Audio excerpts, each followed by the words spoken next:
आगे बढ़ रहा है।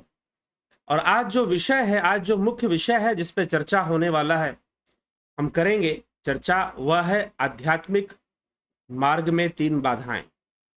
आध्यात्मिक मार्ग में चलने वाले साधक के जीवन में वैसे तो बहुत सारी बाधाएं आती हैं, लेकिन सांसारिक रूप से 3 बाधाएं आती हैं।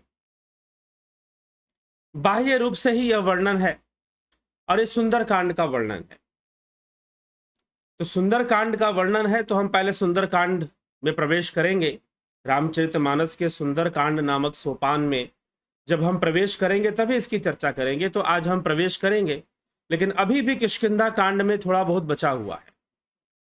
अंत की कुछ चीजें बची हुई हैं, अंत के कुछ दृश्य बचे हुए हैं, जिनको आज हम देखेंगे और फिर किस प्रकार से आध्यात्मिक मार्ग पर चलने वाले साधकों के लिए 3 बाधाएं आती हैं, उनको हम समझने का प्रयास करेंगे।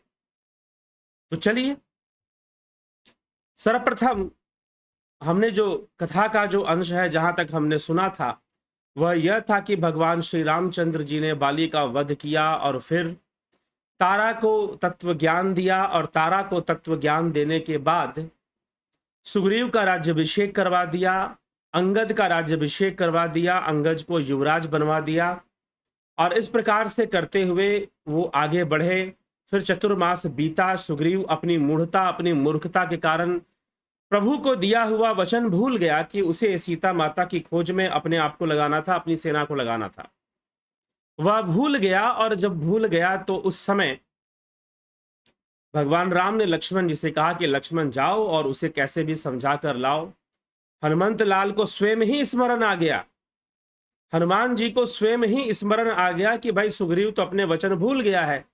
तो हनुमान जी जाते हैं और जाकर सुग्रीव को चारों विधियों से समझाते हैं कि भाई तुम मान जाओ और तुमको अपना भेजना है, सेना भेजनी है, इसके लिए तुम तैयार हो जाओ। सुग्रीव मान जाता है। लक्ष्मण जी आकर बहुत क्रोध करते हैं।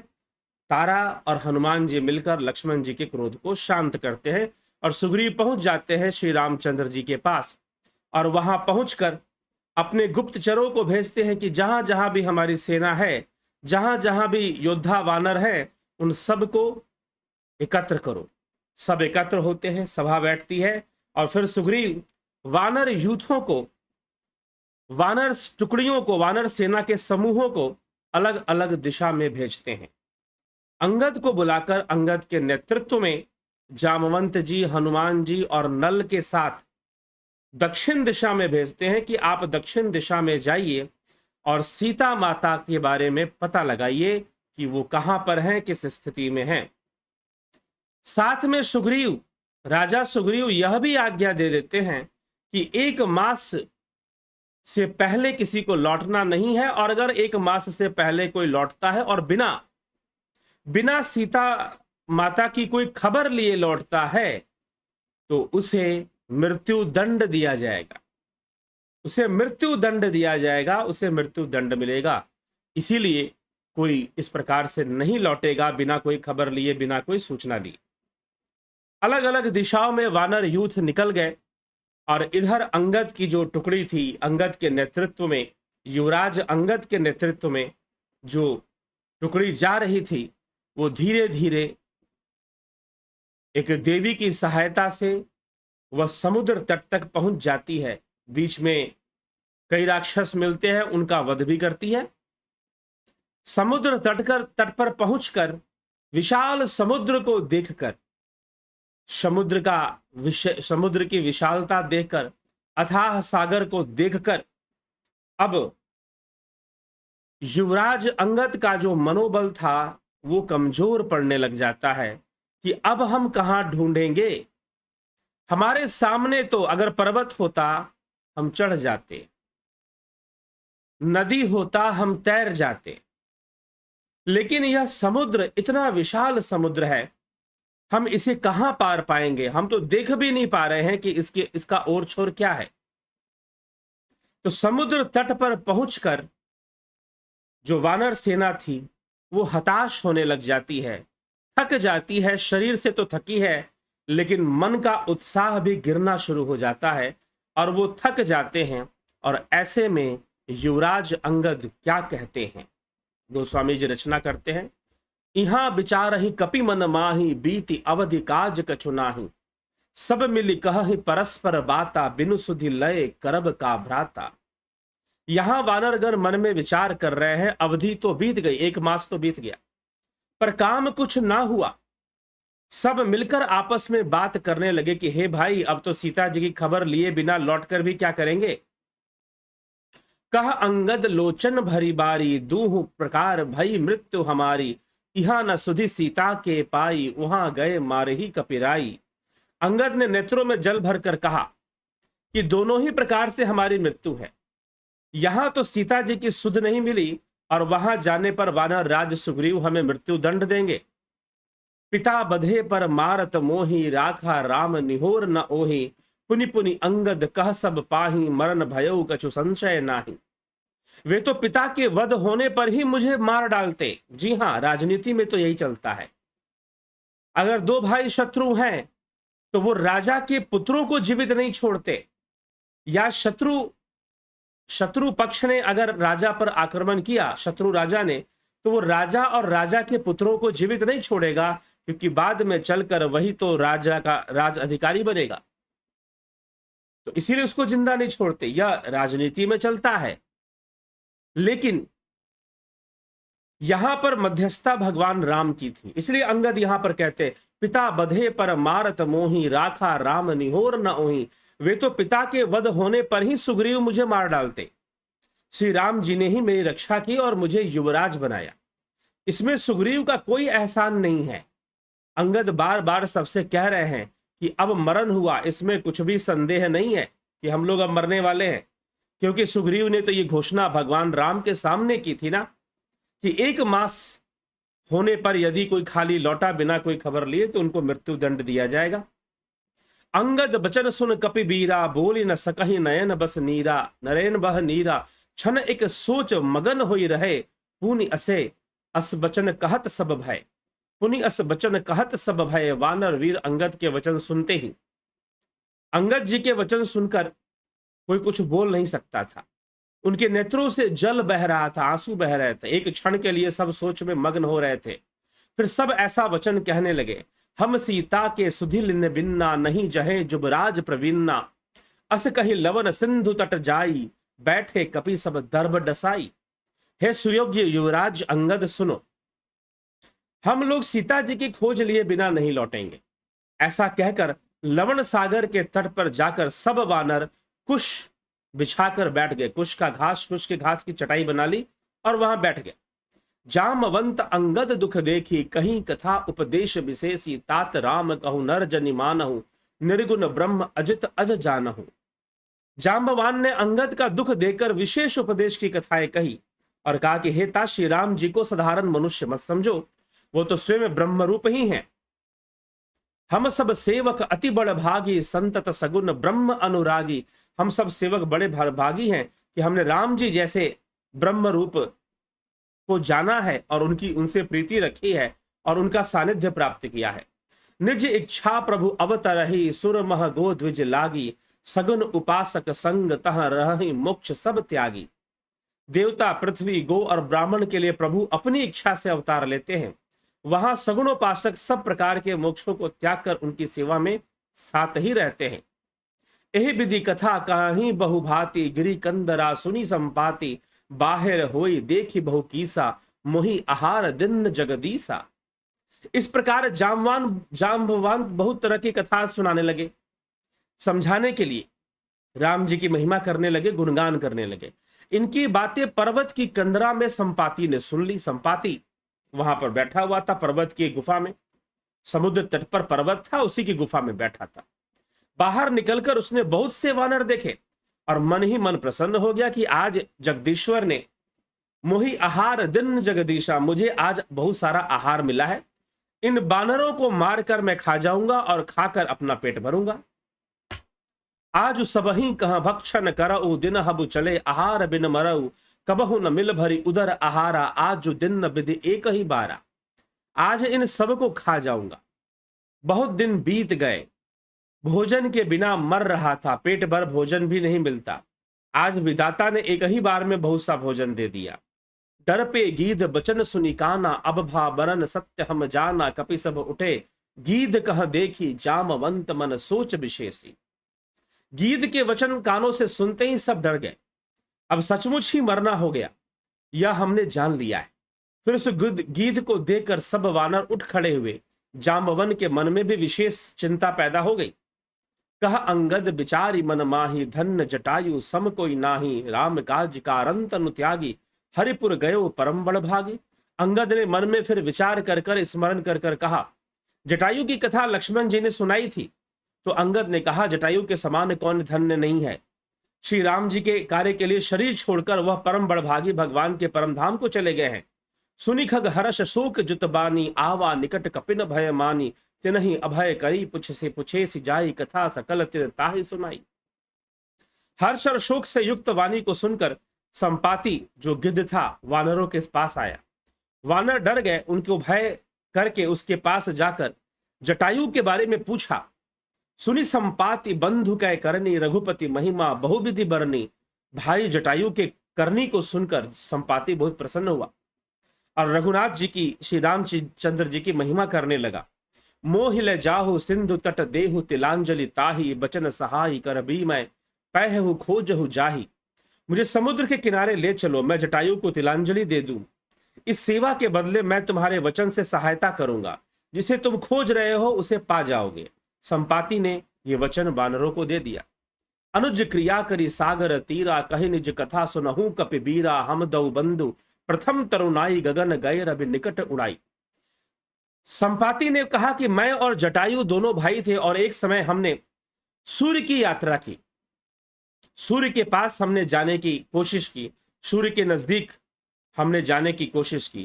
तेज न सही सक सो फिरी आवा, मैं अभिमान रवि निरावा। जरे पंख अति तेज अपारा, परेओ भूमि करी घोर चिकारा। जटायु तेज नहीं सह सका और लौट आया, किंतु मैं अभिमानी था, इसलिए सूर्य के पास चला गया। अत्यंत अपार तेज से मेरे पंख जल गए। मैं बड़े जोर से चीख मारकर जमीन पर गिर पड़ा।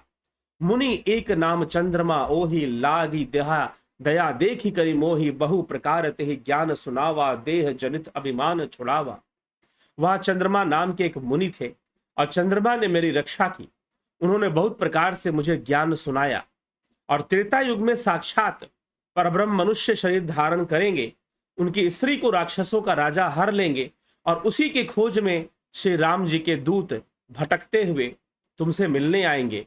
उनसे मिलने पर तुम पवित्र हो जाओगे।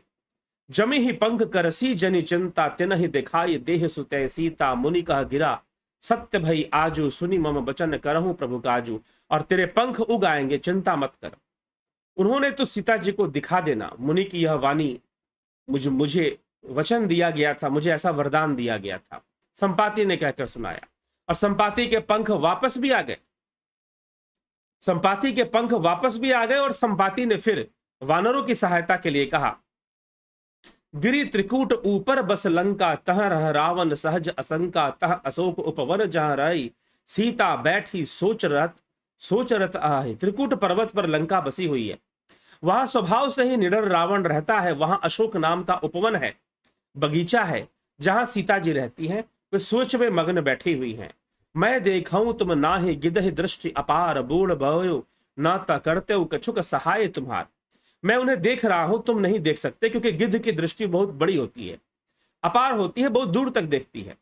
मैं बूढ़ा हो गया हूं, नहीं तो तुम्हारी कुछ तो सहायता और कर देता।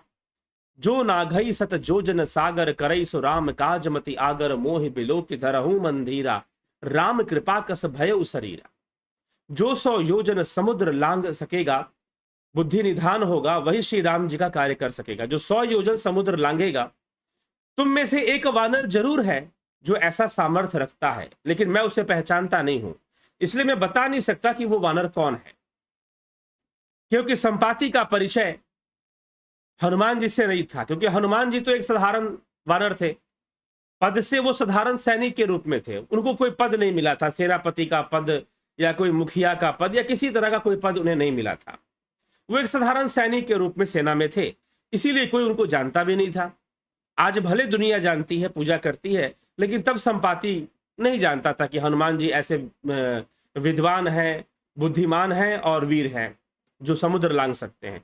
तो बस उतना ही संपाति को पता था कि उन वानरों में एक वानर ऐसा सामर्थ्य रखता है, क्योंकि चंद्रदेव ने, चंद्र मुनि ने उसे बताया था। पापी जाकर नाम सुमरहि अति अपार भव सागर तरहि तास दूत तुम तजिक दराई राम हृदय धरि करहु उपाय। पापी भी जिनका नाम स्मरण करके अत्यंत पार भव सागर से तर जाते हैं, उनके दूत हों अथवा कायरता छोड़कर श्री राम जी को हृदय में धारण करके उपाय करो। इस प्रकार से काकभूषणी जी भी गरुड़ जी को सुनाते हुए कहते कि हे गरुड़ जी, इस प्रकार कहकर जब गीध चला गया, अस कही गरुड़ गीध जब गयऊ, तिनके मन अति विस्मय भयऊ, निज निज बल सब काहू भाषा, पार जाई कर संशय राखा। सबने अपना, सारे वानरों ने अपना अपना बल बताना शुरू किया कि कौन कितना कर सकता है। जरठ भयऊ अब कही रिछेसा, नहीं तन रहा प्रथम बल लेसा, जब हे त्रिविक्रम भय खरारी, तब मैं तरुण रहू बल भारी। ऋक्षात जाम्बवन कहने लगे, मैं बूढ़ा हो गया हूं, शरीर में पहले वाले बल का लेश भी नहीं रहा। जब खर के शत्रु श्री राम जी ने वामन बने थे तब मैं जवान था, वामन अवतार जब हुआ था। अब मुझ में बड़ा बल नहीं है। बलि बांधत प्रभु बाढ़ है, सो तनु बरन न जाई। बलि के बांधते समय प्रभु इतने बड़े कि उसके शरीर का वर्णन नहीं हो सकता, किंतु मैं 2 ही घड़ी में दौड़कर 7 प्रदक्षिणाएं कर ली थी।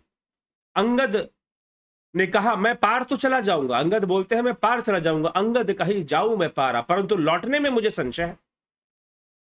जामवंत ने कहा कि तुम सब प्रकार से योग्य, परंतु तुम सबके नेता हो, तुम्हें हम भेज नहीं सकते।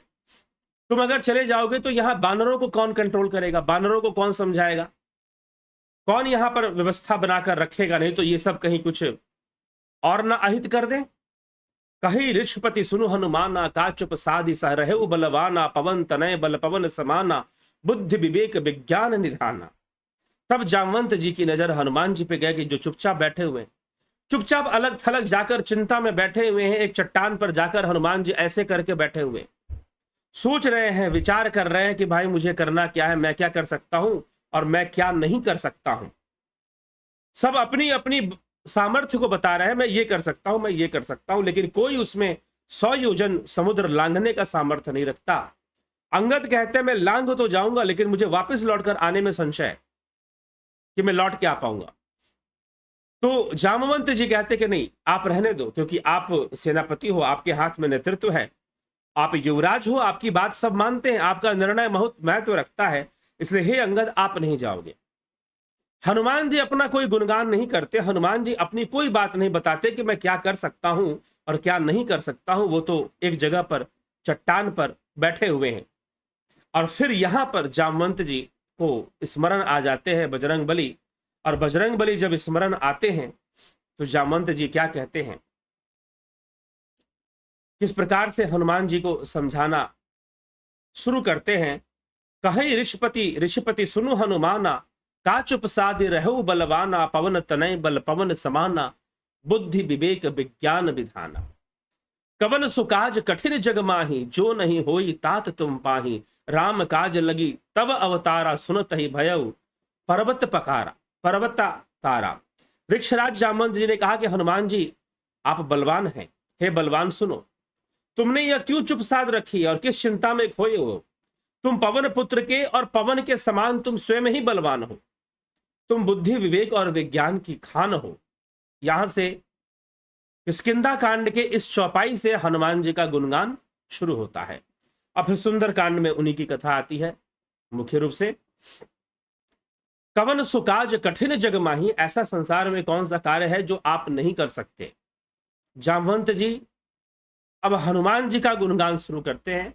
कवन सुकाज कठिन जग माही, जो नहीं होई तात तुम पाही, राम काज लगी तब अवतारा, सुनत ही भयउ पर्वताकारा, कि आपका जन्म ही राम काज को करने के लिए हुआ है।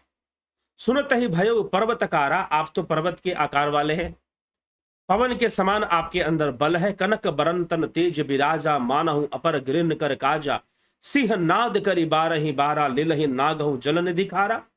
अब जामवंत जी उनकी शक्तियों को याद दिलवा रहे हैं कि उनका सोने सा रंग, शरीर पर तेज सुशोभित है, मानो दूसरा पर्वतों का राजा सुमेरे हो।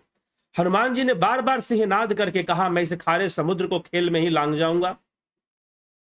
खेल खेल में ही लांग जाऊंगा। अंगद ने कहा कि मैं लांग जाऊंगा, लेकिन वापस आने में मुझे संशय है।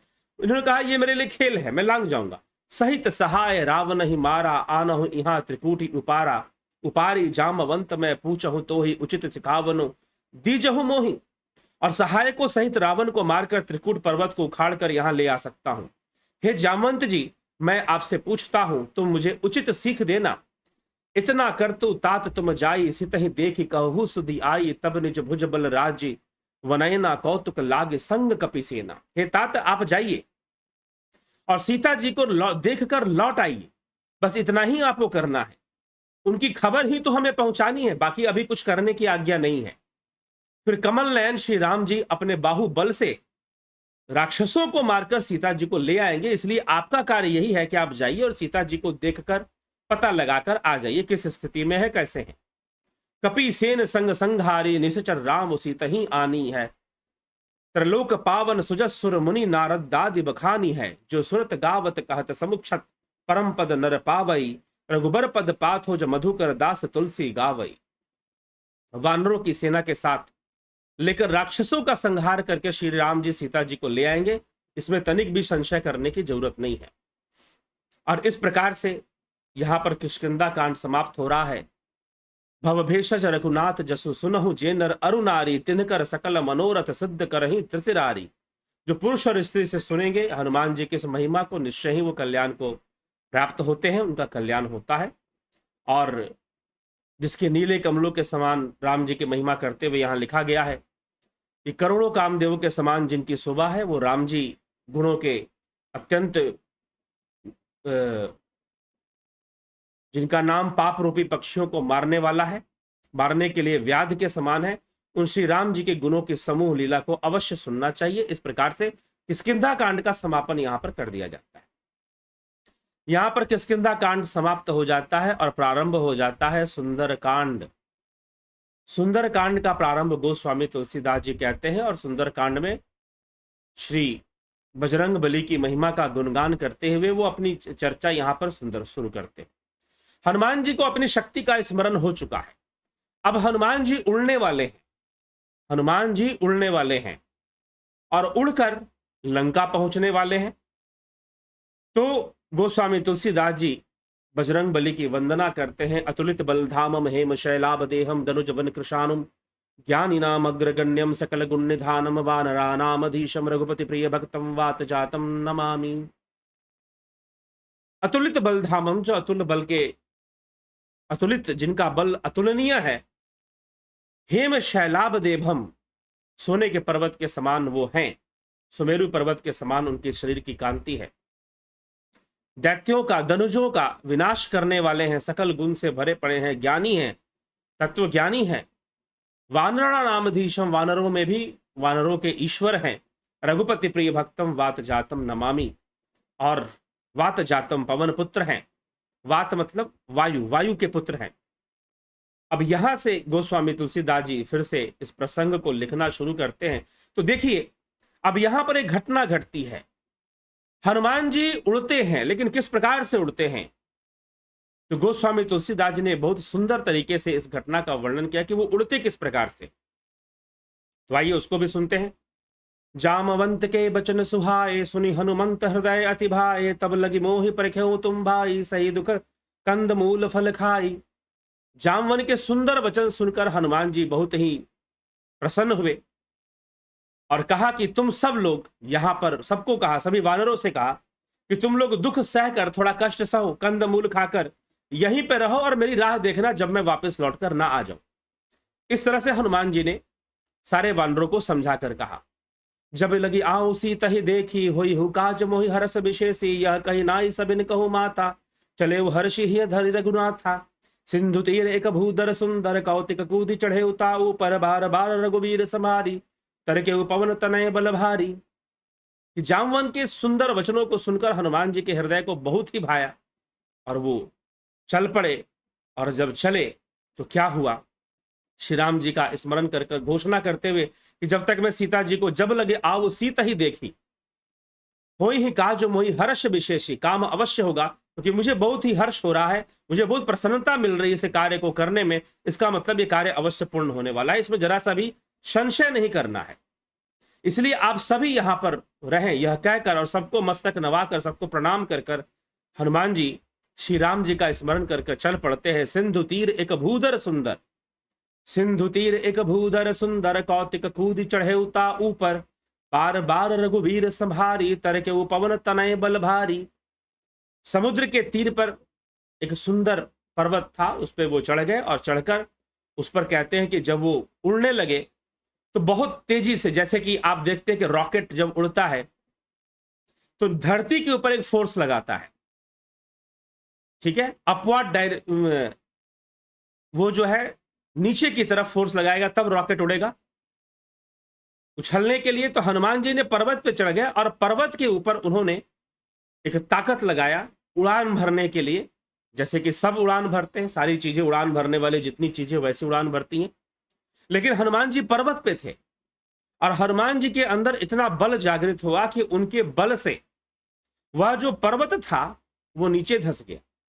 सिंधु तीर एक भूधर सुंदर, कौतुक कूदी चढ़े उता ऊपर, बार बार रघुबीर संभारी, तर्क पवन तनय बल भारी। जहि गिरि चरण देई हनुमंता, चले सुगा पाताल तुरंता। जिमी अमोघ रघुपति कर बाना, यही भांति चले हनुमाना। कि जही गिरि चरण देई हनुमंता, जब अपने पैरों को उन्होंने उस पर्वत पर दिया, रखा, तो वो पाताल में चला गया। उनके बल से, उनके फोर्स से, इतना फोर्स हनुमान जी ने लगाया कि वो पर्वत पाताल में चला गया।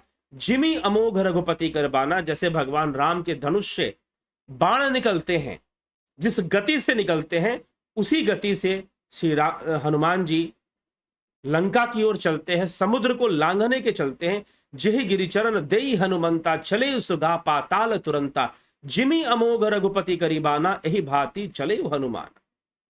लेकिन अभी एक यात्रा यहां पर शुरू होती है। भगवान राम के बाण की तरह वो चल तो पड़े हैं, श्री रामचंद्र जी का बाण जैसे चलता है वैसे ही वो चले हैं।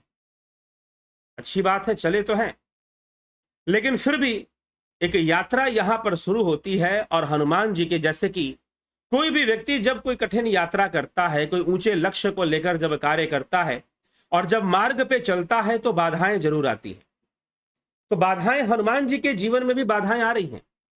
हनुमान जी चलेंगे तो कोई बाधा नहीं आएगी, ऐसी तो बात नहीं है, बाधाएं तो आएंगी।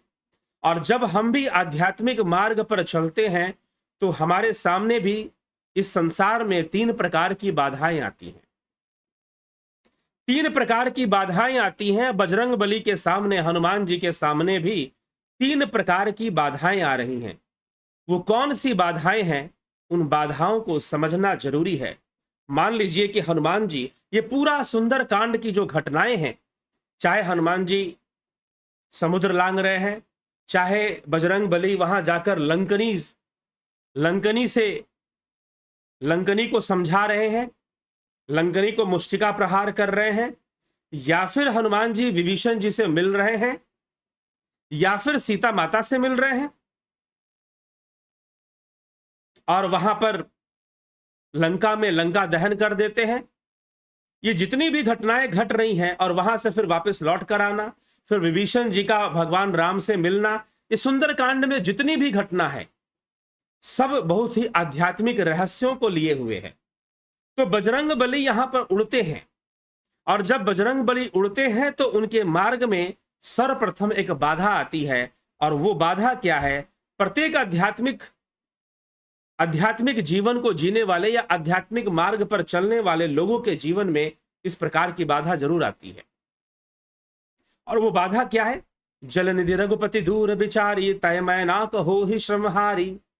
जिमी अमोघ रघुपति कर बाना, यही भांति चले हनुमाना। हनुमान जी तो बाण की तरह चले, बाण की तरह, जैसे भगवान राम के धनुष से बाण निकला हो वैसे हनुमान जी चल पड़े। लेकिन एक बाधा आ गई। बाधा क्या आ गई? जलनिधि रघुपति दूत बिचारी, तय मैनाक हो ही श्रमहारी।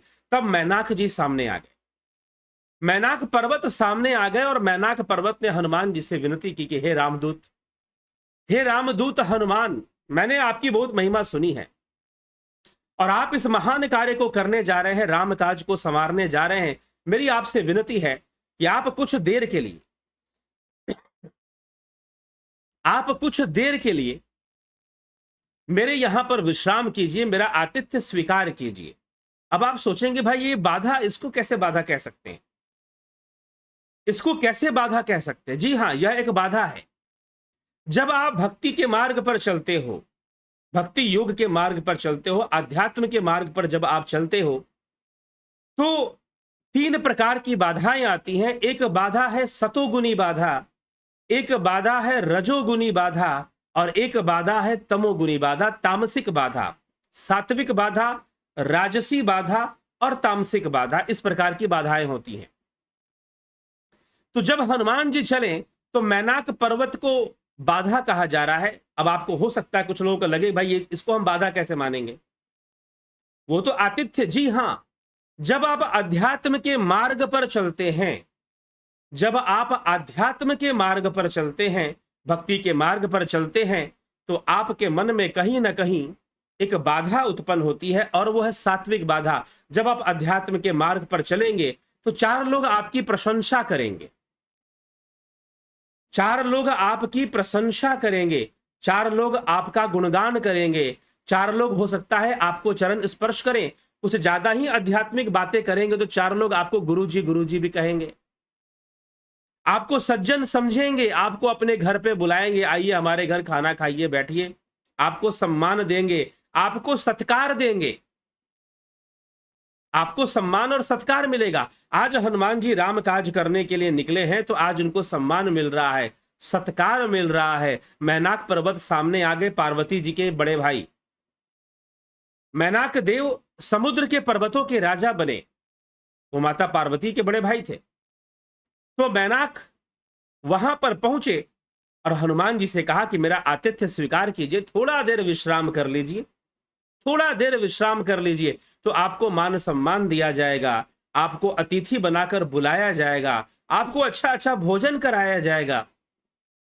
यदि आप आध्यात्मिक मार्ग पर चलेंगे, और साथ ही साथ कई बार साधक के अंदर यह भावना हो जाती है मैं तो अच्छा काम करता हूं, मैं तो आध्यात्म के मार्ग पर चलता हूं, तो मुझे सम्मान मिलना चाहिए, लोग मेरा सम्मान करें, लोग मेरा सत्कार करें, ऐसी भावना भी उसके अंदर होती है, सात्विक इच्छा। इसीलिए मैं कहता हूं कि सात्विक गुण, सात्विक अहंकार ने द्रौपदी का चीरहरण करवाया। तो सतोगुण भी एक बाधा है। यह भी सत्य है कि सतोगुण ज्ञान का कारक होता है, इसीलिए ज्ञान का कारक होता है, इसीलिए सतोगुण हमें अध्यात्म मार्ग में सहायक बनता है, लेकिन है फिर भी अंततः वो बाधा ही सिद्ध होता है। इसलिए तीनों गुणों से ऊपर उठना होता है, और यहां पर यह सात्विक बाधा है। जब आप आध्यात्म के मार्ग पर चलेंगे, जब आप सेवा के मार्ग पर चलेंगे, हनुमान जी सेवा के मार्ग पे हैं, तो 4 लोग आपको सम्मान देंगे, 4 लोग आपको अवार्ड देंगे, सम्मान देंगे, और सम्मानित कर कर कहीं ना कहीं वो आपको बांधने की कोशिश करेंगे, कहीं ना कहीं वो बंधन देने की कोशिश करेंगे। लेकिन हनुमान जी सतर्क हैं, बुद्धिजीवी हैं, बुद्धिमान हैं। इस समय उनको कोई भाई राम काज निकला हूं तो लोग सम्मान दे रहे हैं, लोग मुझे रेस्पेक्ट दे रहे हैं, लोग मेरा सम्मान कर रहे हैं, तो क्या मैं इनका सम्मान में ही अटक जाऊं, मैं वहीं पर अटक जाऊं? जी नहीं। सात्विक बाधा को, इस सात्विक बाधा को लांग लेते। नहीं तो कई बार मनुष्य क्या है, आज देखिए, आज हमारे समाज में बहुत सारे धार्मिक गुरु हैं, एक्सेप्टेंस के भूखे, फॉलोवर के भूखे हैं, बहुत सारी संस्थाएं हैं, वो अपना सिद्धांत, अपने विचार भी बदल देंगी फॉलोअर्स के लिए। उनका दमखम भी यही है कि हमारे एक, यहीं पर कभी चर्चा में करता था तो किसी संस्था ने, अपनी संस्था का नाम लेकर एक भाई साहब ने कमेंट किया कि हमारे तो दुनिया भर में 800 सेंटर्स हैं, 800 सेंटर्स है, उससे क्या हो गया? आपकी बात वायरल हो गई, लेकिन वो बात सत्य है ऐसा तो प्रमाणित नहीं होता। सत्य है उसके लिए तो आपको आना पड़ेगा, सामने बैठकर बातचीत करना पड़ेगा। अगर किसी बात को हजारों लोग, लाखों लोग, करोड़ों लोग फॉलो करते हैं तो वो सत्य हो ऐसा जरूरी नहीं है, वो सही हो वो जरूरी नहीं है। अगर किसी कहीं यूट्यूब चैनल पर अगर करोड़ों मिलियंस में फॉलोअर है तो इसका मतलब ये नहीं कि वो ज्ञान बांट रहा है, हो सकता है बकवास बांट रहा हो, क्योंकि लोग कई बार बकवास सुनना भी पसंद करते हैं। ठीक है, तो इस तरह से हमें समझने की, इस विषय में हमें समझने की आवश्यकता है। तो कई बार जब हम अध्यात्म के मार्ग पर चलते हैं तो हमारे अंदर एक वासना आ जाती है, उसे कहते हैं लोक वासना। इसलिए आदि गुरु शंकराचार्य ने विवेक चूड़ामणि में वासनाओं के बारे में बताते हुए कहा है, 3 प्रकार की वासनाएं होती हैं। एक होती है देह वासना, एक होती है लोक वासना और एक होती है शास्त्र वासना। शास्त्र वासना होती है तो और लोक वासना होती है। तो ये जो वासना है लोक वासना, कि लोग हमें एक्सेप्ट करेंगे और हम सबके गुरु बनेंगे और हमारा मिशन बहुत बढ़ेगा और हम ये करके दिखा देंगे, वो करके दिखा देंगे, पूरी दुनिया आएगी। तो इस तरह की, ठीक है, प्रचार तो करना ही चाहिए, धर्म का प्रचार होना चाहिए, आध्यात्म का प्रचार होना चाहिए, इसमें कोई संशय नहीं है। लेकिन लोक वासना के साथ प्रचार करना उचित नहीं है और वो हानि करता है। और यहां पर हनुमान जी को क्रेडिट मिल रहा है। मैनाक पर्वत एक बाधा बनकर आया है, सात्विक बाधा बनकर, कि आई और प्रेम का बाधा है। और ज्यादातर लोग इस बाधा में फंसते हैं। ज्यादातर लोग जो दूसरी बाधाएं हैं, जिसको हम कहते हैं काम वासना की बाधा है, क्रोध की वासा है, इंद्रियों की बाधा है, उन बाधाओं से वो कई बार बच जाते हैं। इसलिए कबीर साहिब ने कहा, माया तजे तो क्या तजे, मान तजा नहीं जाए। मान भय मुनिवर गले, नारद मुनि भी गल गए मान के कारण। कामदेव पर विजय प्राप्त किया, लेकिन मान के कारण नारद को भी गलना पड़ा। मान भय मुनिवर गले, मान सबन को खाए। तो इसी, लेकिन हनुमान जी इस मामले में चतुर हैं। यह कुवेश साधु सन मानु, जिम जग जामवंत हनुमानु। ऐसे ही नहीं कह दिया तुलसीदास जी ने। वो योद्धा वेश धारण कर, दबंगों वाला वेश है उनका, कुवेश धारण करके भी वो संत हैं। वो संत हैं क्योंकि उनके अंदर मान लेने का कोई भावना नहीं है, काम करने की भावना है, कार्य होना चाहिए। सारी दुनिया मुझे मान सम्मान देगी, सारी दुनिया मुझे मान प्रदान करेगी, इस चीज की कामना उनके अंदर नहीं है, उनके अंदर नहीं है। तो हनुमान जी, यहां पर हनुमान जी के सामने मैनाक पर्वत एक बाधा बनकर आ जाते हैं और बाधा बनने के कारण वो उनको उत्तर क्या देते, इस बाधा को वो पार करते। तीनों बाधाएं, पहली बाधा सात्विक, दूसरी राजसिक और तीसरी तामसिक। किस प्रकार से, सुनिए। तो पहली बाधा, सात्विक बाधा को हनुमान जी ने पार किया और क्या बोला, हनुमान ते ही परसा कर पुण्य किन्न प्रणाम, राम काज किन्हे बिनु मोहि कहां विश्राम। हनुमान जी ने उसे हाथ से छू दिया और फिर प्रणाम करके कहा कि हे मैनाक भाई, श्री रामचंद्र जी का काम किए बिना मुझे विश्राम कहां है, मुझे विश्राम नहीं है, इसीलिए मैं विश्राम करने के मिजाज में नहीं हूं अभी, और मैं आगे बढ़ूंगा, मैं चलता हूं। और हनुमान जी वहां से चल दिए। और मैनाक पर्वत तो कहा कि प्रतीक्षा करो, जब राम काज हो जाएगा तो तुम्हारे यहां विश्राम करूंगा, ऐसे नहीं करूंगा। जात पवन सुत देवन देखा, जाने कहूं बल बुद्धि विशेषा, सुरसा नाम अहिन कई माता, पाठ इन्हीं आई कहीं तही बाता। अभी दूसरी बाधा आ गई। अभी दूसरी बाधा क्या है, जात पवन सुत देवन देखा। देवताओं ने देखा कि पवन सुत जा तो रहे हैं, लेकिन ये काम आसान नहीं है। उड़कर, शायद पहले तो उड़कर पार करना ही आसान नहीं था, उड़कर समुद्र लांघना ही सरल नहीं था, लेकिन अब वो समुद्र लांघ रहे हैं, वो सामर्थ्य रखते और खेल खेल में लांघ जाएंगे। देवताओं ने देख लिया, लेकिन जो बुद्धि बल चाहिए, जो विवेक चाहिए, ये इनके पास है कि नहीं है। तो देवताओं ने दूसरी बाधा भेज दी। और दूसरी बाधा कौन सी थी, तो गोस्वामी जी लिखते हैं कि जात पवन सुत देवन देखा। देवताओं ने जब पवन सुत को जाते हुए देखा, जाने कहूं बल बुद्धि विशेषा, सुरसा नाम अहिन कई माता, पट इन्हीं आही कही तही बाता। देवताओं ने पवन पुत्र हनुमान जी को जाते हुए देखा और उनके विशेष बल बुद्धि को जानने के लिए, परीक्षा लेने के लिए उन्होंने सुरसा नामक सर्पों की माता को भेज दिया। उसने आकर हनुमान जी से यह बात कही, आज सुरन मोहि दिन आहारा, सुनत बचन कह पवन कुमारा, राम काज करी फिर मैं आवऊं, सीता कई सुधि प्रभु सुनावऊं। तो सुरसा ने कहा, सुरसा राक्षसी वेश धारण करके नागों की जो कन्या थी, वो हनुमान जी के मार्ग में आ गई, वो बजरंग बली के मार्ग में आ गई। और जब बजरंग बली के मार्ग में आ गई और उसने कहा कि आज सुरन मोहि दिन आहारा, कि आज देवताओं ने मुझे सुंदर आहार दे दिया है, आज तो पेट भर जाएगा इस बानर को खाकर। बहुत विशाल बानर है, समुद्र लांघ रहा है। और जिस मार्ग से हनुमान जी जा रहे थे, उस मार्ग में सुरसा ने इतना बड़ा मुख निकालकर हनुमान जी का जो साइज था उससे कम से कम 10 गुना बड़ा मुख निकालकर सुरसा सामने खड़ी हो गई। अब हनुमान जी को मार्ग नहीं मिल रहा है, क्या करें? हनुमान जी ने कहा कि देख माता, बजरंग बली ने कहा कि देख माता, मुझे प्रभु का कार्य करना है, लंका जाना है, सीता माता की मुझे खोज करनी है, पता लगाना है और फिर वापस आना है। मैं वापस आ जाऊंगा, तुम मुझे अपना आहार बना लेना, मैं अपना कार्य पूरा कर दूंगा, सूचना दे दूंगा जाकर भगवान को कि ऐसी ऐसी चीजें मैंने देखी हैं, उसके बाद तू मुझे खा लेना। तुझे अगर तू मुझे अपना आहार मानती है और तुझे भूख लगा है, तू भूखी है, मुझे आहार बनने से कोई आपत्ति नहीं है, परंतु मैं जो हूं जा रहा हूं। ऐसा उत्तर हनुमान जी ने सुरसा को दिया। अब आगे क्या होता है? आगे क्या होता है कि मैं राम काज करके आऊंगा, फिर तो मुझे, मैं आ जाऊंगा, फिर तुझे सुना दूंगा और तू मुझे खा लेना। तब तो बदन पैठी हूं आई, सत्य कहूं मोहि जान दे माई, कवन हूं जतन दे नहीं जाना, ग्रसई न मोहू कहेऊ हनुमाना। तब मैं आकर तुम्हारे मुंह में अपने आप घुस जाऊंगा, तुम मुझे खा लेना। हे माता, मैं सत्य कहता हूं, अभी मुझे जाने दो। जब किसी भी उपाय से उसने जाने नहीं दिया, तब हनुमान जी ने कहा तो फिर मुझे खा न ले। जो जन भरी तही बदुन पसारा, कभी तनु किन्हो दुगुन विस्तारा, सो रह जो जन मुख तही ठयऊ, तुरंत पवन सुत 32 भयऊ।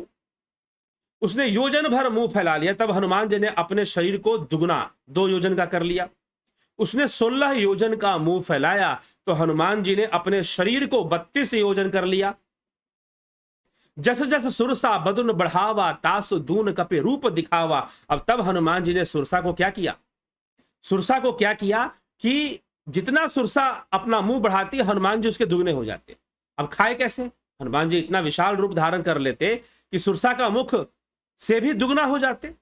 जस जस सुरसा बदन बढ़ावा, तासी दून कपे रूप दिखावा, सत जो जन तही आनन किन्ना, अति लुग रूप पवन सुत लिन्ना। और जैसे जैसे सुरसा का मुख विस्तार बढ़ाती गई, हनुमान जी उसके दुगने रूप दिखलाते गए और सुरसा ने 100 योजन का मुंह निकाल लिया, 100 योजन मुख का विस्तार कर लिया। और तब हनुमान जी ने लघु रूप धारण कर लिया, तब हनुमान जी ने बहुत छोटा रूप धारण कर लिया। बदन पई ठिपुनी बाहिर आवा, मागा बिदा तही सिरु नावा, मोहि सुरन जही लागे पठावा, बुद्धि बल मरमु तोर मैं पावा। उसके मुख में घुसकर हनुमान जी बाहर निकल गए, और जब बाहर निकल गए, छोटे हो गए, एकदम लघु रूप धारण कर लिया। उसके मुख में 100 योजन का इतना बड़ा मुख था उसका। हनुमान जी उसमें प्रवेश कर गए और बाहर निकल गए, और बाहर निकलकर वापस आ गए। और तब सुरसा ने कहा कि तुम्हारी बल बुद्धि का परीक्षा लेने के लिए देवताओं ने मुझे भेजा था। और सुरसा ने आशीर्वाद दिया हनुमान जी को कि जाओ अपने कार्य को पूरा करो, राम काज सब करे हो, तुम बल बुद्धि निधान, आशीष देई गई सो हर्ष चले हनुमान। और हनुमान जी प्रसन्न होकर चले गए। अब एक बात यहां पर विचार कीजिए, क्या समझ में आया इस प्रसंग से? सुरसा ने बल बुद्धि की परीक्षा ली। बल बुद्धि की परीक्षा ली किस प्रकार से लीजिए? सुरसा जो है वो मुख बाकर ऐसे मुख खोलकर खड़ी हो गई। अब हनुमान जी ने देखा कि 1 योजन का इसका मुख है, 1 योजन का इसका मुख है, तो बजरंग बली 2 योजन के हो गए। पहले तो रास्ता मांगा, प्रेम से मांगा कि माता मुझे जाने दे, मैं चला जाऊंगा, भगवान राम का कार्य कर लूंगा, सीता माता का पता लगा लूंगा, राम जी को सूचना दे दूंगा और मैं वापस आ जाऊंगा, तो मुझे खा लेना। एक तो ये तर्क दिया।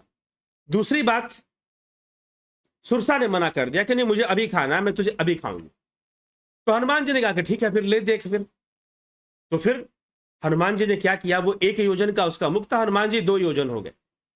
सुरसा ने अपना मुख 16 योजन बढ़ाया, हनुमान जी 32। हनुमान जी 32। अब सुरसा जैसे जैसे अपना मुख का आकार बढ़ाती, उसके दुगने हनुमान जी हो जाते। हनुमान जी अपने रूप को विकराल, हनुमान जी सिद्ध योगी थे, विभूति पाद पढ़िए तो हनुमान जी सिद्ध योगी, और सिद्ध योगियों के अंदर ये शक्तियां होती हैं, अष्ट सिद्धि होती है। तो हनुमान जी ने अपना रूप विस्तार कर लिया। अब यहां पर क्या हो गया? यहां पर क्या हो गया? यहां पर बुद्धि और बल की परीक्षा कैसे हो गई? ध्यान से समझिएगा, यह एक बाधा है, और आध्यात्मिक मार्ग पर चलने वाले को इस बाधा से निपटना बड़ा कठिन होता है।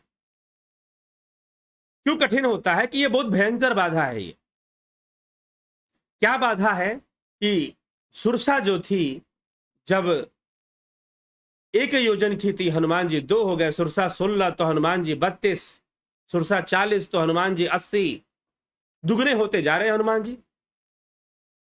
ये जैसा दुगनी, ये दुगनी होती है तो हनुमान जी उसके दुगने, फिर ये उसकी दुगनी तो हनुमान जी उसके दुगने, अपने रूप का विस्तार कर लेते हैं। ठीक है, ये क्या है? ये रजोगुनी बाधा है, रजोगुनी बाधा है।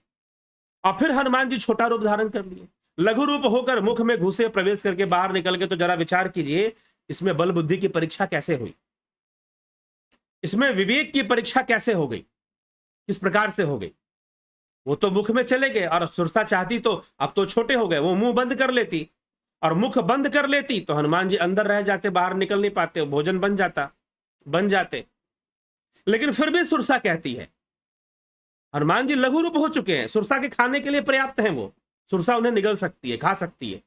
लेकिन फिर भी सुरसा कहती है कि आप पास हो गए, क्योंकि सुरसा परीक्षा लेने गई थी। और किस चीज की परीक्षा लेने गई थी? कि हनुमान जी के पास विवेक है कि नहीं है, कितना विवेक है, कितनी बल बुद्धि है।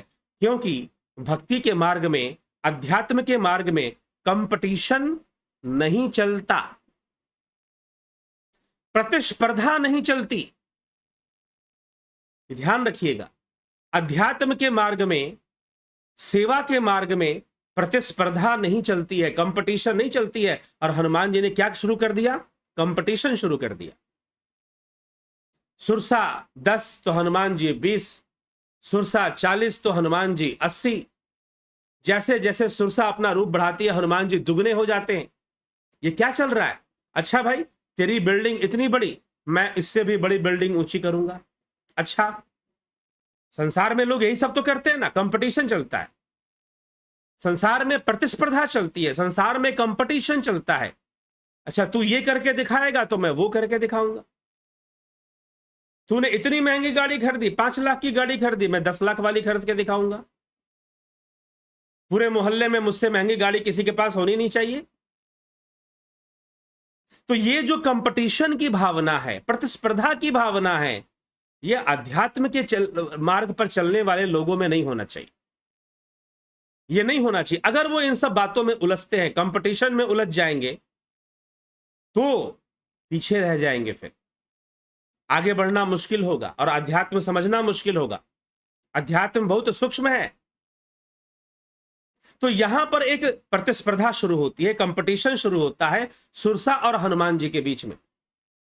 सुरसा 10 योजन तो हनुमान जी 20 योजन, सुरसा 30 योजन तो हनुमान जी 60 योजन, सुरसा 40 तो Hanuman ji 80। Double double double Hanuman ji हुए जा रहे हैं।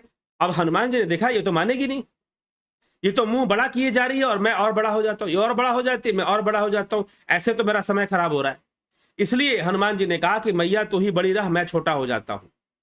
हनुमान जी छोटा बनना जानते हैं, उनकी विशेषता है कि वो अपने आप को छोटा बनाना जानते हैं। जहां दुष्ट मिल गए तो वहां विकराल बन जाएंगे, और जहां विभीषण मिल गए वहां छोटे भी बन जाएंगे। विभीषण जी जब कुछ बातें कहते तो हनुमान जी अपनी बातें करना शुरू कर देते हैं और कहते कि नहीं, मैं तो तुमसे भी गया गुजरा हूं। अपने आप को गया गुजरा कहने में हनुमान जी को तनिक भी संकोच नहीं होता। अपने आप को छोटा करने में हनुमान जी को तनिक भी संकोच नहीं होता। यह उनकी विशेषता है। और अध्यात्म के मार्ग पर जो अपने आप को बहुत बड़ा ही घोषित करना चाहता है, वो फंस जाएगा। जहां कंपटीशन आ गया, जहां प्रतिस्पर्धा आ गई, हाँ, जहां आवश्यक है, जहां मिथ्या का खंडन करना है, जहां झूठ पाखंड का खंडन करना है, वहां तो करना ही चाहिए अध्यात्म की शक्ति से। परंतु यह प्रतिस्पर्धा का मार्ग नहीं है, यह कंपटीशन का मार्ग नहीं है। यहां तो वो व्यक्ति सबसे आगे पहुंचता है जो दूसरों को आगे करने में सहयोगी साबित होता है। ये कोई रेस नहीं है, अध्यात्म का मार्ग कोई रेस नहीं है, यह रेस लगाने की चीज नहीं है। जो दूसरों को हाथ पकड़कर आगे करना जानता है, जो दूसरों के लिए सहयोगी साबित होता है, वही अध्यात्म के मार्ग की ऊंचाइयां छूता है।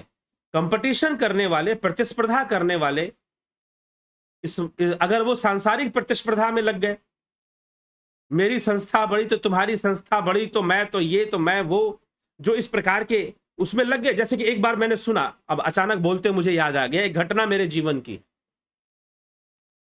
मैं एक जगह पर गया था, कहीं पर कोई गोष्ठी थी, कुछ लोग बैठे हुए थे और वहां पर कुछ चर्चा चल रही थी, कोई भागवत कथा होने वाली थी, तो कोई मीटिंग वीटिंग चल रही थी, भाई भागवत कथा करनी है, लाखों रुपए इसमें खर्च होने हैं, तो फिर इसको हम कैसे करेंगे। तो वहां पर कुछ लोग बैठे थे जिनको दान दक्षिणा वो लोग देने वाले थे, अच्छे साहूकार सेठ जी लोग थे, तो वो लोग भी वहां बैठे हुए थे और उनसे दान वान लेना था, तो बुलाया गया था उनको भी, आप लोग भी आइए। अब वहां पे चर्चा चल पड़ी, चर्चा चढ़ते चढ़ते जितनी भी मीटिंग में लोग बैठे थे सबने क्या कहना, एक सेठ जी खड़े हो गए, अरे मैंने 4 लाख रुपए खर्च कर दिए, पिछले साल मैंने भागवत करवाई थी। अब ये सुनने की देर थी कि दूसरे सेठ जी खड़े हो गए, बस 4 लाख, मैं 25 लाख खर्च कर चुका हूं अब तक भागवत के ऊपर, 25 लाख खर्च कर चुका हूं, और इतनी बड़ी भागवत, तुमने छोटी मोटी भागवत कराई होगी, मैंने तो इतनी बड़ी भागवत करवाई, आस्था चैनल पे भी आ रहा था। अब उसने में भाई भाई तीसरे सेठ जी, उनको सहन नहीं हुआ, अरे तुमने 10 कथाओं में 25 लाख खर्चा किए होंगे, मैंने एक कथा में 50 लाख खर्चा कर चुका हूं, मैं मंदिर बनवा चुका कृष्ण जी के, कितने मैंने ये करवा दिया, मैंने वो करवा दिया, प्रजापति दक्ष की तरह, रावण की तरह, मैंने ये कर दिया, मैंने वो कर दिया, मैं ऐसा कर दूंगा, मैं ब्रह्मचारी, मैं परम ब्रह्मचारी मैं ही हूं, और बहुत तरह की बातें। तो यहां पर एक कंपटीशन आ गया। हनुमान जी ने देखा कि भाई ये तो प्रतिस्पर्धा दे रही है मुझे, खा भी नहीं रही है और कंपटीशन दे रही है मुझे, मेरा टाइम खराब कर रही है, मेरा टाइम वेस्ट कर रही है। हनुमान जी समझ गए सुरसा की चाल को। हनुमान जी ने कहा कि मैया तू ही बड़ी हो जा, 100 योजन नहीं तू 1000 योजन की हो जा, मैं छोटा हो जाता हूं, और हनुमान जी लघु रूप हो गए। यह है राजसी बाधा। जब रजोगुण बढ़ता है तो कंपटीशन की भावना बढ़ती है, जब रजोगुण बढ़ता है तो आदमी के अंदर इच्छा होती है कि मैं ये करके दिखा दूं, मैं वो करके दिखा दूं, मैं दुनिया जीत के दिखा दूं, सारे दुनिया को अपना फॉलोअर बना लूं मैं, और सारी दुनिया में जीत लूं। कोई कैसे जीतने में लगा, कोई कैसे जीतने में लगा, कोई षड्यंत्र चला रहा है जीतने के लिए। तो कभी सिकंदर के मन में आ गया कि मैं दुनिया, ये रजोगुण है, ये रजोगुण के अंदर आदमी के अंदर इच्छा होती है मैं ये कर दूं, वो कर दूं, ऐसा करके दिखा दूं, वैसा करके दिखा दूं। इस तरह की भावना रजोगुण के अंदर कारण आती है।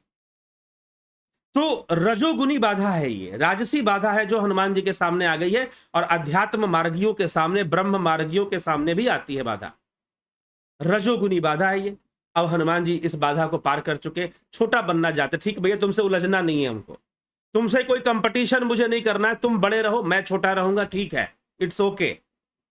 हनुमान जी ने छोटे हुए और निकल पड़े, भाई तुम मैं ही छोटा रहता हूं। और सुरसा ने कहा कि ये तो मैं परीक्षा लेने आई थी देवताओं की प्रेरणा से, आपके अंदर बुद्धि है, आप विवेकी वही व्यक्ति है ना जहां छोटा होना हो वहां छोटा होना जाने, वो ये नहीं कि हर जगह बड़ा ही होना सीखता रहे, ठीक है, तो छोटा होना उसको आना चाहिए।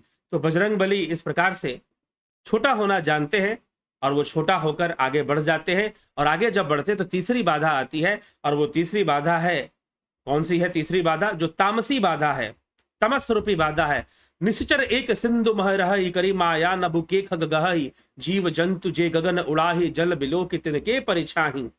समुद्र में एक राक्षसी रहती थी, वो माया करके आकाश में उड़ते हुए पक्षियों को पकड़ लेती थी, उनकी परछाई देखकर वो उनको खींच लिया करती थी। गही छाह सक सक सो न उड़ाई, एह विधि सदा गगन चर खाई, सोई छल हनुमान कह किन्ना, तासु कपटु कपि तुरत ही चन्ना। हनुमान जी ने उसे देखते ही पहचान लिए कि ये दुष्ट है। ताहि मारी मारुत सुत बीरा, बार दीपार गयो मति धीरा, तहां जाई देखी बन शोभा, गुंजत चंचरीक मधुलोभा। पवन पुत्र धीर बुद्धि हनुमान जी उसको मारकर समुद्र पार कर गए। अब ये सिंहसी, क्षमा करें, यह जो मायावी राक्षसी है, यह जो राक्षसी है, यह राक्षसी क्या करती है कि ये निशिचरी जो है ये परछाई देखकर पकड़ लेती है। अब ये परछाई देखकर पकड़ने वाले कुछ लोग ऐसे होते हैं जिनका तमस जो है अंदर में छुपा होता है, वो तामसी प्रवृत्ति के होते हैं, और किसी का सुख, किसी की उन्नति, किसी का विकास उन्हें देखा नहीं जाता, ईर्ष्यालु होते हैं, वो ईर्ष्या उनके अंदर भरी होती है। और कभी भी इस अध्यात्म के मार्ग पर जो ईर्ष्या रखेगा और सांसारिक उपलब्धियों से किसी की आध्यात्मिक उपलब्धि गिनेगा, तो वो कभी भी पार नहीं पाएगा, क्योंकि आध्यात्मिक संपन्न और सिद्धि संपन्न बहुत सारे योगी ऋषि मुनि हमारे देश में हुए, इस संसार में हुए, वो गुप्त रूप से हुए, लोग उन्हें शायद जान भी नहीं पाए, ऐसे ऐसे योगी भी हुए, सिद्ध योगी हुए। लेकिन जो ईर्ष्यालु व्यक्ति है वो दूसरों के प्रभाव को देखकर, दूसरे के धन संपदा को देखकर, उसकी पदोन्नति को देखकर या उसके विकास को देखकर ईर्ष्या करते हैं, उसकी डेवलपमेंट को देखकर। तो सिंहसी को बिल्कुल पसंद नहीं कि उसके ऊपर से कोई उड़ के जाए। उस निश्चरी को, राक्षसी को बिल्कुल पसंद नहीं कि उसके ऊपर से कोई उड़ के जाए, नहीं, बर्दाश्त नहीं होता उसको, मेरे ऊपर से उड़ के जाएगा, नो। तो टांग खींचकर किसी को नीचे करना जानती है, यहां तक कि उसे किसी की परछाई भी पसंद नहीं है। तो वो क्या करती है, तुरंत उसकी परछाई के माध्यम से उसको पकड़ लेती है और पकड़कर उसे खा जाती है। हनुमान जी ने कहा कि ये बहुत टाइम वेस्ट करेगी। तो जो भक्ति मार्ग पर, अध्यात्म के मार्ग पर जो लोग चलने वाले साधक हैं, वो अपने मन में कभी भी ईर्ष्या द्वेष की भावना नहीं रखते। बिना ईर्ष्या किए ही वो अपने कार्य करते हैं। जैसे भगवान राम बिना ईर्ष्या और बिना द्वेष के ही रावण का वध करने पहुंचे हैं। वो तो बस एक कार्य कर रहे हैं, एक लीला, एक प्रकृति का कार्य कर रहे हैं। कार्य जरूर करते हैं लेकिन ईर्ष्या नहीं करते, मन में ईर्ष्यालु भाव को नहीं लाते हैं। और यही तमोगुण है, ईर्ष्या रूपी तमोगुण, जो कि राक्षसी के अंदर है। और वो तमोगुण क्यों? क्योंकि वो कहीं से जाती आती नहीं, वहीं बैठी रहती है समुद्र में। और जो वहां से गुजरेगा, देख ली, अच्छा मुझे क्रॉस कर रहा है। होते हैं ना कई लोग आपके ऑफिस में, आपके परिवार में, आपके मोहल्ले में, आपके फ्रेंड सर्कल में, मुझे क्रॉस कर रहा है, मुझसे आगे बढ़ रहा है। कुछ ना कुछ खेल खेलते हैं, आपकी टांग खींचेंगे। हो सकता है कि आपके ऑफिस में ऐसे लोग हो, आपकी टांग खींचेंगे और चाहेंगे कि इसका प्रमोशन ना हो, इसकी पदोन्नति ना हो। तो अपने टैलेंट से, अपने प्रतिभा से ऐसे लोगों को जवाब दे देना चाहिए, सचेत रहना चाहिए। और हनुमान जी बिल्कुल सचेत है ना, तेरे को, तुझे मैं पनपने नहीं दूंगा। और हनुमान जी ने देखते ही उसका वध कर दिया, जरा सा भी नहीं समय दिया। तो ये तामसी बाधा है। इस बाधा से भी अध्यात्म के मार्ग पर चलने वाले साधकों को अपनी रक्षा करनी चाहिए। ठीक है, तो ये सुंदर कांड का की महिमा प्रताप है। और इस तरह से लांग जाते हैं हनुमान जी समुद्र को, लंका में जाकर वहां बहुत सुंदर वन को देखते हैं, एक पर्वत शिखा पर चढ़कर लंका को देखते हैं। लंका बहुत सुंदर नगरी प्रतीत हो रही है। और फिर वो लंका में प्रवेश की योजना बनाते हैं। तो कैसे सुंदरकांड की कथा आगे बढ़ती है। सुंदरकांड सुंदर है और एक से एक सुंदर घटनाएं हैं इसमें। और हनुमान जी के सौंदर्य का वर्णन है। यही हनुमान जी का सौंदर्य वर्णन ही तो है ना ये सब, कि उन्होंने विश्राम भी नहीं किया। रजोगुनी बाधा आ गई, उसे भी पार कर गए। तमोगुनी बाधा आ गई, उसे भी पार कर गए। सतोगुनी बाधा आई, उसे भी पार कर गए। तीनों बाधाओं को वो पार कर गए। मान सम्मान से कोई मतलब नहीं, किसी से कोई प्रतिस्पर्धा नहीं, लेकिन राम काज करना है। सारी शक्ति का प्रयोग सिर्फ राम काज के लिए, और किसी व्यर्थ के काम में, दुनिया को दिखावेबाजी के काम में या कंपटीशन के काम में वो कुछ नहीं करना चाहते। उनको ये भी शौक नहीं कि कोई मेरी पूजा करे। आज दुनिया भले पूजा करती है, दक्षिण भारत हो, चाहे दक्षिणी क्षेत्र हो, चाहे उत्तरी क्षेत्र हो, हर जगह बजरंग बली के मंदिर मिलते हैं और उनकी पूजा होती है। लेकिन हमारे देवता हैं, वो भारत भूमि के देवता हैं। लेकिन फिर भी जब हनुमान जी थे तो उनके कर्म ऐसे थे कि उनका कर्म एक आदर्श बनता है, निष्काम कर्म योगी का आदर्श।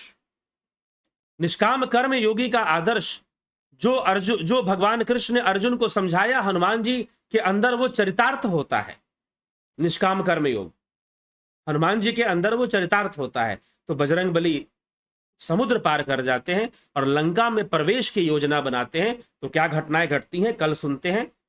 रामचरितमानस पर चलता आगे बढ़ते हुए कार्यक्रम में हम सुंदरकांड की चर्चा को बढ़ाएंगे और उसे सुनेंगे। तो अभी आगे बढ़ते हैं और आपके कमेंट्स को पढ़ लेते हैं। संत कुमार भाटी जी, सोमू, बलवंत सिंह गोहिल, कृष्णलाल बहादुर सिंह जी, राम निवास मीना, उषा श्रीवास्तव, राकेश मराठे, सविता नायक, बीकू कुचाड़िया जी, रमेश पेशवानी, अवनी प्रधान, गोविंद प्रसाद नीमा, जगत नारायण जी, राजू पाल जी, कन्हई कुमार जी, ज्योति दत्ता जी, विमला शाह, शिवम भट्ट।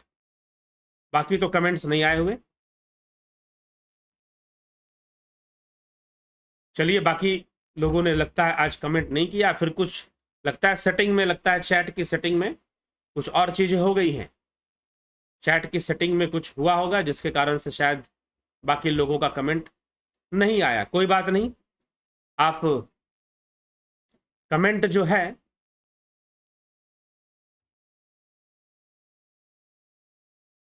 कर सकते हैं।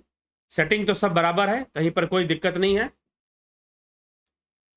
कमेंट आप कर सकते हैं, कमेंट जरूर करिए, लाइक भी जरूर करिए, क्योंकि आपके कमेंट्स आदि करने से, अधिक कमेंट होने से रिकमेंडेशंस भी बढ़ती हैं।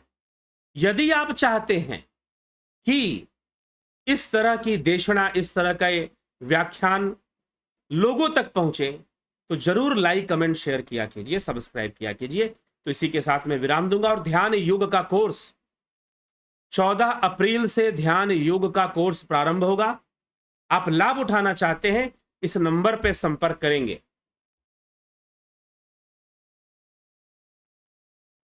यदि आप लाभ उठाना चाहते हैं तो इस नंबर पे आप संपर्क करेंगे, व्हाट्सएप मैसेज कर दीजिए या टेलीग्राम मैसेज कर दीजिए और जानकारी ले लीजिए कि आपको कोई ध्यान योग का कोर्स करना है या नहीं करना है। यदि करना है तो जरूर आप जानकारी लेकर कोर्स ज्वाइन कीजिए और लाभ उठाइए। और कई लोग इसका लाभ उठा रहे हैं, कई लोग लाभ उठा रहे हैं, देश विदेश से लाभ उठा रहे हैं।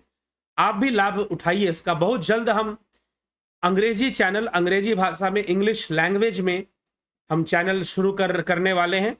और आपको इंग्लिश में भी वीडियोस, कई लोग कहते हैं कि हमें ये सब जानकारी इंग्लिश में भी मिलनी चाहिए। एक एनआरआई भाई ने कहा कि अगर आप इंग्लिश में भी थोड़ा देंगे तो जो हम तो चलो हम एनआरआई हैं, भारत के ही रहने वाले हैं, यद्यपि वो कभी भारत की ओर कभी आ नहीं पाए, उनका जन्म भी इस तरह से विदेश में हुआ और वहीं रहे, वहीं पढ़े लिखे। कहा कि फिर भी मेरे माता पिता हिंदी जानते थे, मुझे उन्होंने देवनागरी सिखा दी, हिंदी सिखा दी। लेकिन अगर इंग्लिश में भी होगा तो शायद हम वो सब वीडियोस जो लोग विदेशी मूल के हैं, भारतीय मूल के नहीं है, विदेशी मूल के हैं, उनको भी हम भेज पाएंगे और वो थोड़ा वो भी समझ पाएंगे। तो जल्द ही वैसा भी प्रयास में लगा हुए हैं और इसी महीने एक इंग्लिश चैनल भी शुरू कर दिया जाएगा, ऐसा पूरा प्रयास है। तो चलिए, आप भी जुड़े रहें, बने रहें और आगे बढ़ते रहें, साथ में चलते रहें, मिलकर कमेंट भी करें, शेयर भी करें, लाइक भी करें, सब्सक्राइब भी करें। और यदि आपको लगता है कि चैनल में दी जाने वाली जानकारी बहुत सही है और लोगों को जानना चाहिए तो निश्चय ही किया करें। तो चलिए, इसी के साथ विराम लेंगे और आप इस नंबर पर आप व्हाट्सअप करेंगे जो मैंने अभी मैसेज किया है। इस नंबर पर आप व्हाट्सअप कर आप जानकारी ले सकते हैं कि ध्यान योग का कोर्स और प्राकृतिक चिकित्सा 14 तारीख से प्राकृतिक चिकित्सा का भी कोर्स शुरू होगा। आप उसे भी ज्वाइन कर सकते हैं, उसका भी बहुत बहुत लाभ उठा सकते हैं। अभी वीडियो आगे आएगी, कुछ जो उसके महत्व के बारे में बताते हुए भी हम वीडियो लाएंगे ध्यान योग का और इस तरह से। तो जरूर आप इसको करिए और इसका पूरा पूरा लाभ उठाइए। तो बहुत बहुत आभार आप सभी का।